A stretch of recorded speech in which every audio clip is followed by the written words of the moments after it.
Bonjour et bonsoir la famille. Une classico prévu pour demain les amis. Déjà quittez votre like et si vous êtes nouveau sur la chaîne n'oubliez pas de s'abonner et d'activer la notification pour ne pas rater aucune de nos prochaines vidéos. Merci, la vidéo maintenant. 3 clés tactiques du classico qui pourraient décider du finaliste de la coupe. 3 clés tactiques du classico qui pourraient décider du finaliste de la coupe. Contrairement aux années précédentes, où les deux équipes avaient une structure fixe et inamovible, cette saison, les équipes se sont montrées plus flexibles quant à la position à adopter sur le terrain. Barcelone et le Real Madrid commencent la plupart des matchs avec un schéma tactique de 4-3-3 comme structure de base.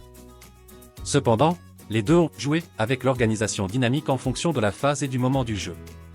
Un reflet clair de cette variabilité structurelle a été l'approche défensive proposée par les hommes de Xavi Hernandez lors du match aller au Bernabéu.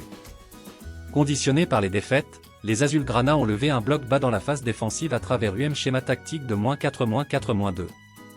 À travers cette proposition tactique, l'équipe du Barça n'a guère souffert. Les Blancs ont donné 13 coups de pied au total, mais aucun tir n'a été entre les 3 bâtons grâce au bon travail défensif de Culé.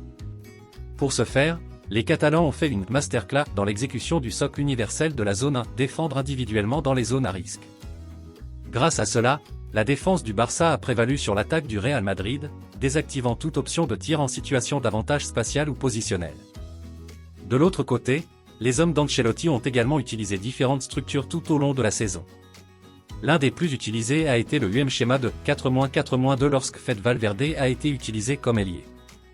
Cependant, lors du dernier match de championnat contre Valladolid, les Blancs ont utilisé le schéma de 4-2-3-1 avec Rodrigo comme milieu de terrain derrière l'attaquant. Malgré la différence de niveau entre les deux équipes, le test tactique réalisé par l'entraîneur italien a très bien fonctionné. Il ne serait donc pas surprenant que Carleto les ait utilisés lors du match contre Barcelone.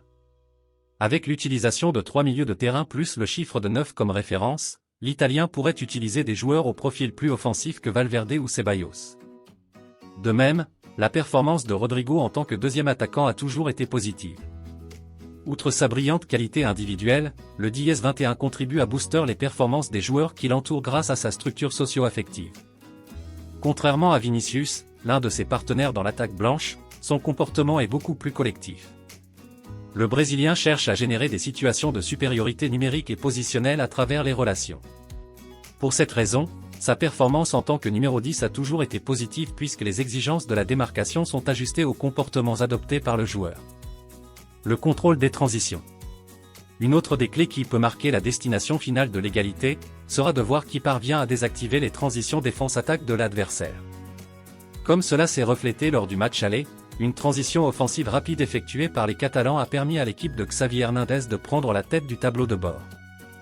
Malgré le fait que les deux entraîneurs aient cherché à minimiser le nombre d'erreurs défensives en ajoutant un milieu de terrain box-to-box à leur 11 de départ, les deux équipes ont montré une certaine tendance à être faibles à ce stade du match.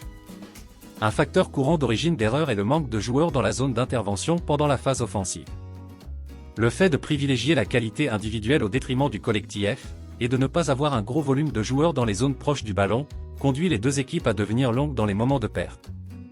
Pour cette raison, ils ne peuvent pas exercer une pression optimale après la perte, ou se retirer rapidement, étant organisationnellement non structurés. Ainsi, une fois le ballon perdu, l'équipe en possession du ballon dispose d'espaces favorables pour pouvoir réussir à se diriger vers le but adverse.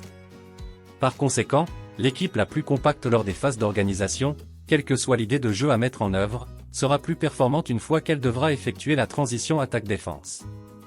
La résurgence des attaquants. Enfin, une autre des clés qui peut déterminer qui sera le futur finaliste de la compétition, sera de voir quel attaquant parvient à être le plus à l'écoute face au but rival. Contrairement au match précédent entre les deux équipes, où les deux numéros 9 n'étaient pas au mieux de leur forme, ni en termes de finition sur le but adverse. Les performances actuelles de l'un et de l'autre sont différentielles. Lewandowski et Benzema semblent avoir trouvé leur niveau de condition physique optimale. Grâce à cela, les deux footballeurs ont un plus grand impact sur leurs équipes. Non seulement au niveau statistique des buts et des passes décisives, mais aussi en ce qui concerne les aspects du jeu. Le Polonais a une nouvelle fois été décisif dans les derniers mètres, revoyant facilement le but adverse. De l'autre côté, les Français ont multiplié les participations hors zone d'arrivée, parvenant ainsi à renforcer l'attaque blanche dans les moments de progression et de 3/4. Image, Lewandowski, bleu, Benzema, vert. Cependant, le bon travail des deux équipes en phase offensive ne dépendra pas exclusivement de Lewandowski et Benzema. Des joueurs comme Rafinha, Gavi, Vinicius ou Rodrigo doivent avoir une très haute performance pour aider leurs équipes à atteindre les objectifs établis. Conclusion. Ce dernier classique entre Barcelone et le Real Madrid aura une valeur spéciale au-dessus du reste joué jusqu'à présent. Celui qui gagnera ne sera plus qu'à un match de remporter le premier titre majeur de la saison. De plus, l'impact psychologique qu'une victoire causerait chez l'orateur principal pourrait conditionner l'avenir et les performances de la suite de la saison. Un triomphe du Barça ne laisserait à l'équipe blanche que la possibilité de remporter la Ligue des Champions cette saison. En revanche, une victoire des hommes d'Ancelotti pourrait affecter les performances en championnat des hommes de Xavi Hernandez, et faire douter d'une équipe qui a montré une nette amélioration après la Coupe du Monde Qatar 2022. Dis-nous ce que vous pensez dans les commentaires, n'oubliez pas de partager la vidéo pour plus de motivation. Merci, à bientôt.